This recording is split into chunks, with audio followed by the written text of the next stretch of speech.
Before I get started with this episode, I wanted to say I am not 20 years old. Like I put in the title, I am 22. There's like a pause between the 22 because I just kind of forgot what my age was. Sometimes I think I'm 23. I'm 22. I'm not 23 yet. Just to simplify the title, I made it 20 to refer to people who are in their 20s. This episode is a little bit different than the episodes I've done in the past where there is a set topic. This episode and hopefully some of the future episodes will be like this, where I will bring up a few smaller thoughts, and because they are smaller thoughts, it's way too little to talk about in one episode. So I'm going to combine them and have it be a very random catch-up kind of episode. So before we get into the first one of this series, High-Low Buffalo, like usual, this will probably be my last High-Low Buffalo, where I'll talk about Japan. Starting with the high, Japanese convenience stores are literally incomparable. Here in America, to go to a convenience store, you're going there because you had to grab something. Like, you don't go there because you want to. You're stepping over trash. You're stepping over sometimes a homeless person who's just using the sidewalk as their space for the time being. And then inside, it's not very exciting. We have 3-year-old hot dogs roasting. Our convenience stores are nothing compared to Japan's. And so it was just so fun to look forward to going to a convenience store literally every day. And I'm not even exaggerating. We went every day, and it was something that I used as a way to kind of take up time. Whenever we had downtime, I would just go to a convenience store because I loved walking through the aisles and seeing what was in this Lawson's or the 7-Eleven or Family Mart. And there would always be onigiri, there was pudding, like a million types of matcha, a million types of coffee, different sodas, and the ice cream section was so amazing. There were like matcha popsicles, it was just so fun. And sometimes I would even splurge. Well, actually, most of the time, I would get a snack. It was just really fun to get to try different Japanese snacks and desserts. A low for the Japan trip was literally within the first, I think, 5 minutes of the trip happening. So I went with my family, like extended family, not just immediate family.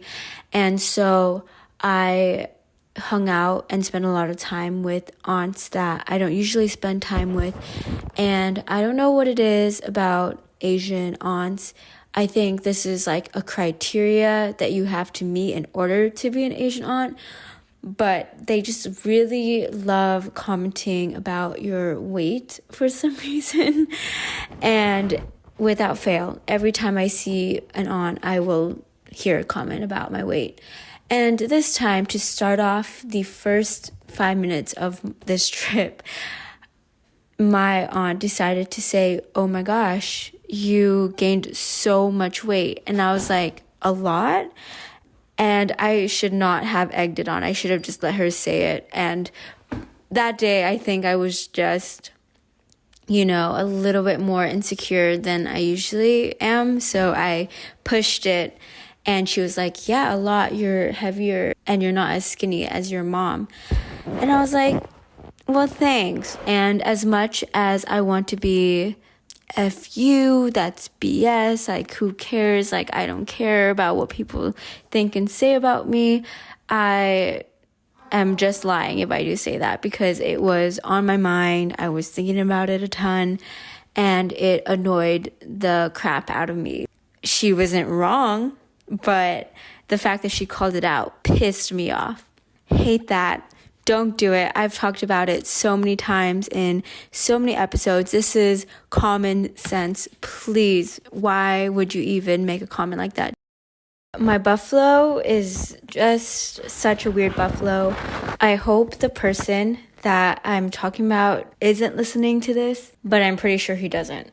When I landed in Japan, I landed in Haneda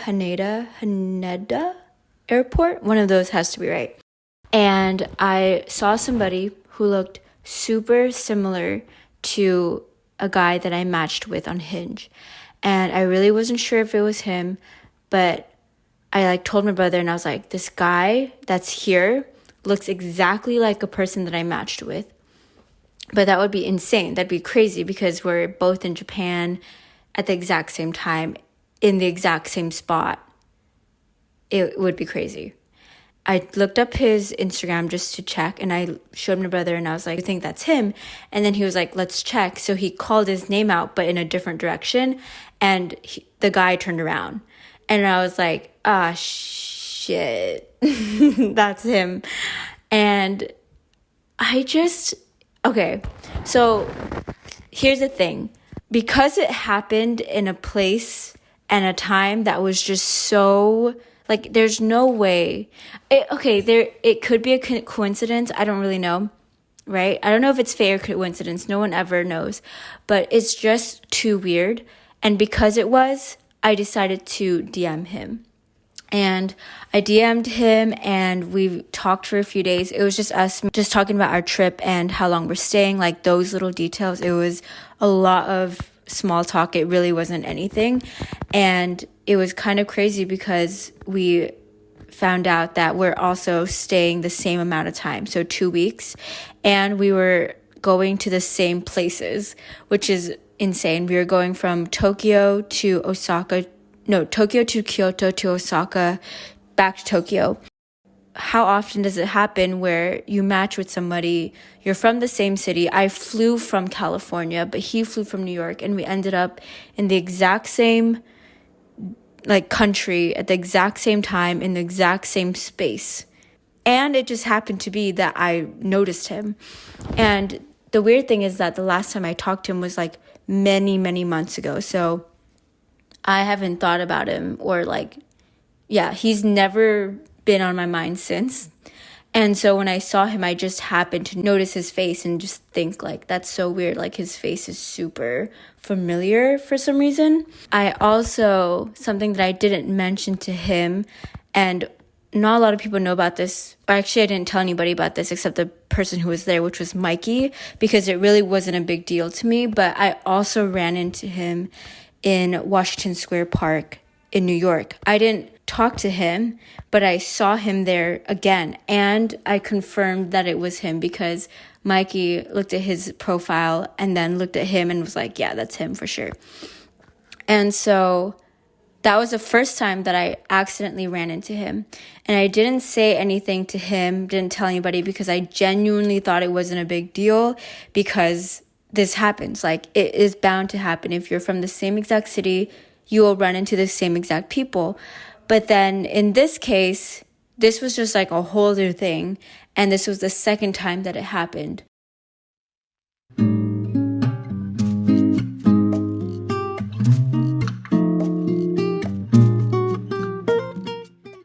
So that buffalo is a perfect segment into one of the topics that I want to talk about in this episode, which is fate versus coincidence. I just don't know when you can tell that something is supposed to happen, or if it just has to happen because, by probability wise, it's bound to happen at least once, because that's just the likelihood of it. But then obviously that's a really difficult question to answer when you're just a simple human being that is existing and kind of figuring it out as you go. When this happened, I was literally what is this? Is this the world telling me that I should talk to him, or is this just something stupid and I'm overthinking it and I need to just move on? But I took it as, it doesn't hurt to send a message. What's the worst that could happen? So I just did it. And it led to nothing. and we never saw each other again. So I'm just like, okay, maybe it really was nothing. But let me say, if I do run into him again, I'm just going to say that that is just scary. But because it's just twice, I'm just going to forget about it. And I really could care less because there's obviously no attachment happening. We've never met in person. Another topic that I wanted to talk about was Japan and just the nature of the country and my experience with the culture, especially a culture that I've never experienced before. This is my first time in Japan. So I realized that it is really, really different from America. I noticed that as the trip went on, I was conforming to their beliefs, their society's expectations, things like that. Like I was starting to dress different, and I felt that their style was really cool. Like I did like their style. A lot of people were wearing very conservative but modern, clean kind of fashion, and I don't usually go with that kind of style unless I am going business professional, business casual as my outfit. Outside of that, I'm usually much more out there and more risky when it comes to wearing clothes. So when I got there, a lot of the clothes that I had in my luggage didn't really fit the vibe of the place. And I ended up really changing up how I wore things. So in my bag, I had like a spaghetti strap dress, I had a spaghetti strap top, and I was kind of insecure wearing those things out because I noticed that everyone was pretty much covered, and that was just the way that people dressed over there. So I started wearing like long sleeves, short sleeves underneath my tank tops and more revealing tops to make it more conservative, and I liked it. Like I really liked what it looked like because I can't tell if I really liked it because I saw it everywhere or if it's because I actually really liked it, but it is not the way I normally dress. I was noticing myself changing already. Other thing is that a lot of the times when you're going into public spaces, especially the bus and the subway, no one talks. Everyone is quiet. Even the restaurants are super quiet. And I mean, I'm a pretty quiet person, but I also don't mind being loud and having fun, especially with friends. And I don't like to hide that part of myself, but I noticed that I was really insecure and trying to get everyone around me to follow what everyone else was doing in the country, which was being quiet, not talking, whispering, things like that. Yeah, it was just super interesting that I started to do that and think that it was normal and embarrassing to act in a way that is completely normal and expected in America. And I realized that I'm a huge conformist and that I just do whatever the crowd and most people do. I don't know, I'm not that surprised, but I thought I was a little bit more independent in the way that I act and in the things that I liked. Nowadays, I mean, this is something that I expected when I was younger. Like when I was younger, I was clearly a people pleaser. I was following everyone, following the trends at the time. But nowadays, I try not to do it as much, and I catch myself before I do so. But by being in Japan and noticing myself do all these things, I was like, I should reconsider how I've thought about myself. And I think that I'm just still the exact same. I just am more aware of it. I think that's the only difference. I think I just do the exact same thing I did when I was younger, where I just followed what everyone else does and, try to fit in with everybody. But back then I just didn't realize I was doing it. And now I just can call it out. I was really nervous about showing my tattoos. I started feeling weird with my tattoos, and I was like, maybe I shouldn't get any more tattoos. Like, why would I want any more? It was just such a weird and quick transition, and it was only 2 weeks. I'm thinking, if I ever did live there, which I would, but I wouldn't do it for so long, and it's for this exact reason that I think I'd conform to their ways too quickly, and I don't know if I'm in love with how they do everything. Yes, there are amazing and really cool aspects of the country and their culture, but there are some things that are pretty questionable, and I don't want that rubbing off on me. I don't think I would stay there for very long. I would maybe live there for a few months, maybe 3 to 4 months in a year, and then come back to America just to like balance my head out. Okay, another thing that I did want to talk about was escapism. This one's a little bit of a deep topic. Escapism as in the act of like trying to escape something, usually negative things, negative feelings in the case that I'm about to talk about. So I have been realizing that I've just been doing a lot of things that I normally don't do to escape a ton of negative feelings. I've always done a lot of things in my life to do this. I've shopped, I've talked to people that I shouldn't have talked to, I went on social media for too long, like those things as a way to escape my negative feelings instead of directly addressing them. I've done them all my life, just throughout my life. I've changed the ways I've escaped these feelings, and right now it is eating and social media. And I'm just gonna be completely honest, I binge ate 2 times this week. I haven't binged ate in a really long time. No, this doesn't mean I have my disorder again, because in order to be properly diagnosed with a disorder, you have to do it several times.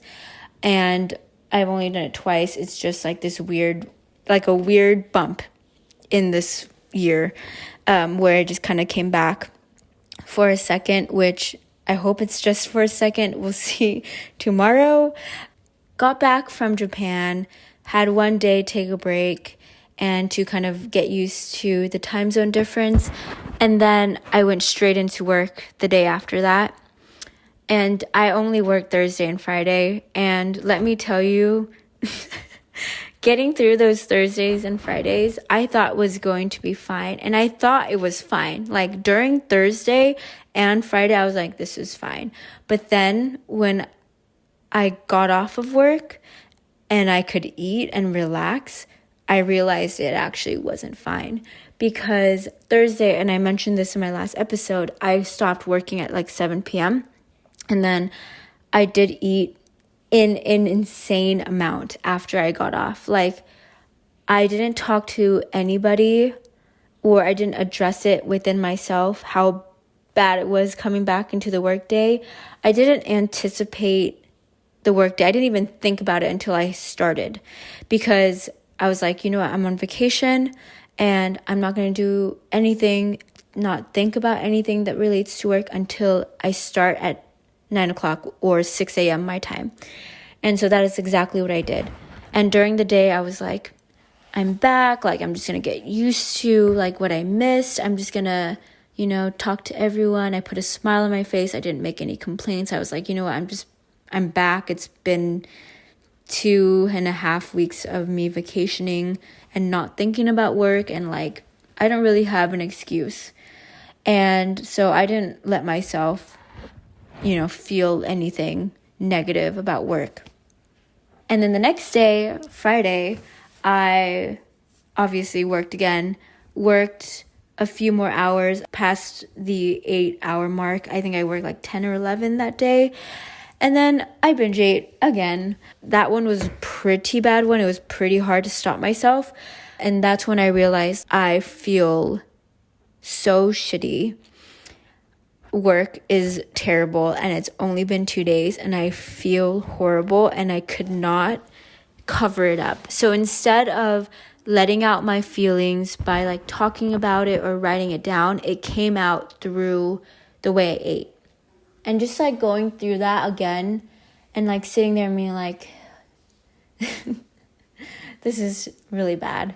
I'm just commenting on it because we all go through really hard moments and we have our own ways of dealing with it. Some people don't eat and just like shut down, and some people just scroll on social media for hours, and some people do drugs to escape their emotions, which is all fine and dandy. Everyone has their unhealthy way of dealing with it.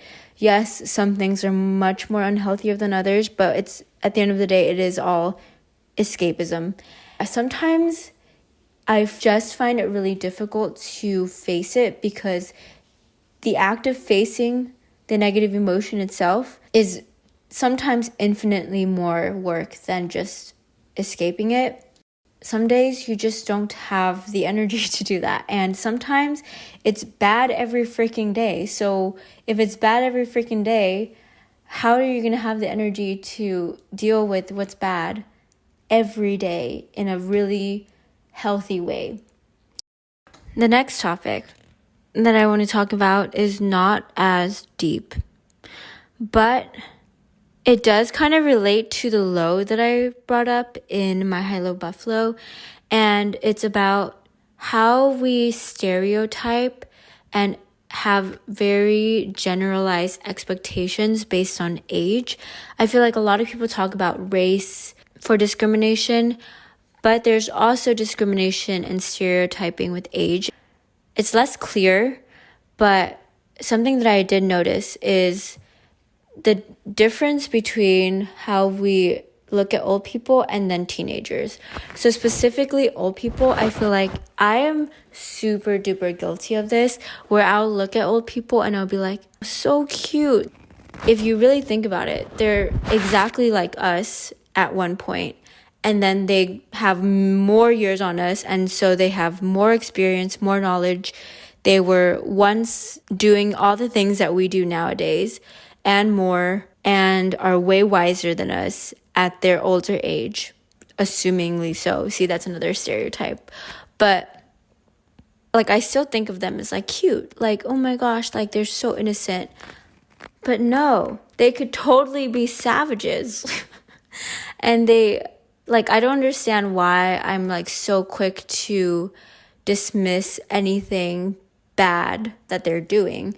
Like, this is like relevant for my family members, just like people in general, if they're like rude but they're older, and I'm like, oh nah, it's like they're still like, they're just old, and like you're supposed to respect them. But no, like they know exactly what they're doing, and maybe even more so because they've gone through so many more years of life, and by that point they're like, they've probably seen a lot. So whatever they're doing is fully intentional, but I'm so quick to dismiss it. But at the same time, with teenagers, we're so quick to dismiss what they do because they are teenagers. And yes, most of the time they have limited knowledge and their hormones are just rampant, but it doesn't mean that they don't know anything. Because I remember when I was 13, 14, 15, 16, I felt like I knew a lot. I knew that I could be trusted. I knew my abilities. I knew my limitations and my weaknesses.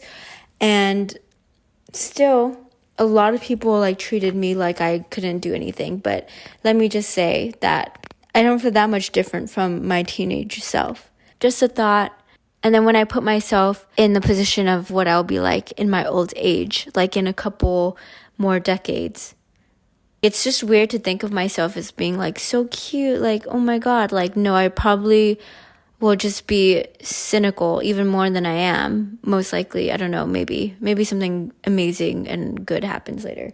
But, you know, it's just such an interesting thing. I've been thinking about this. Like, I think about it every time I see old people, and I'm like, oh my gosh. And I think about it whenever Louis, which if you've listened to my past podcast, you know exactly what I'm talking about. Louis, the like 80-ish year old doorman that says really questionable, problematic things to Mikey and I. Yeah, so, but I like dismiss it sometimes so quickly because I'm like, oh my God, so cute. He's lonely, you know, he's still working and he's like 80 something. But he knows exactly what he's doing, and he's gone through his 20s, his 30s. He's probably married, he had kids, had a working job, whatever. Last topic in this random mix of topics is being too hypercritical and insecure about personality. I'm just wondering, like, is anyone else like this where they kind of just hyper criticize themselves for the way they are. And I feel like I'm even more like this because I film myself.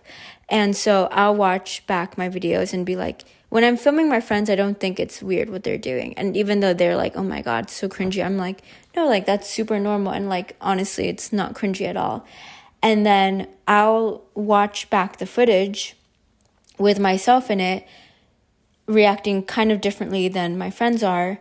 And I'll just get really like hypercritical and insecure about how I am. And I'm like, how come I didn't act like my friends? Why am I so dramatic? Or why am I so quiet here? Why am I so boring here? All of a sudden, I start trying to like change myself sometimes. Like I can catch myself in real time being like, okay, I need to be more quiet. Like I need to stop talking like this. I need to stop saying things like this. Does anyone else do that? There's some days where I'm like, I could honestly care less. Like, I'm fine. Like, how I act, like, you're gonna have to deal with it. If you don't like me, then you're obviously not my person and we're not gonna be friends. But then there's some days where I'm like, dang, I wish I was the fun one. I wish I was the cool one. I wish I was the calm and cool, collected person. And there's some days where I'm like, I wish I was funnier. Or I wish I was just like super carefree, didn't care about anything and wasn't like type A personality. And it's just a little bit annoying when I have those days. And I mean, I'm talking literally like real time. This is still a sensitive topic for me because I just uploaded. This is not a self promo, but I might as well use it because I'm going to talk about it.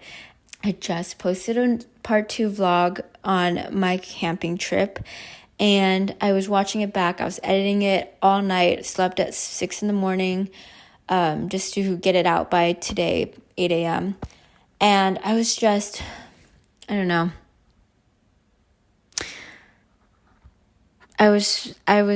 Yeah, it was just one of those days.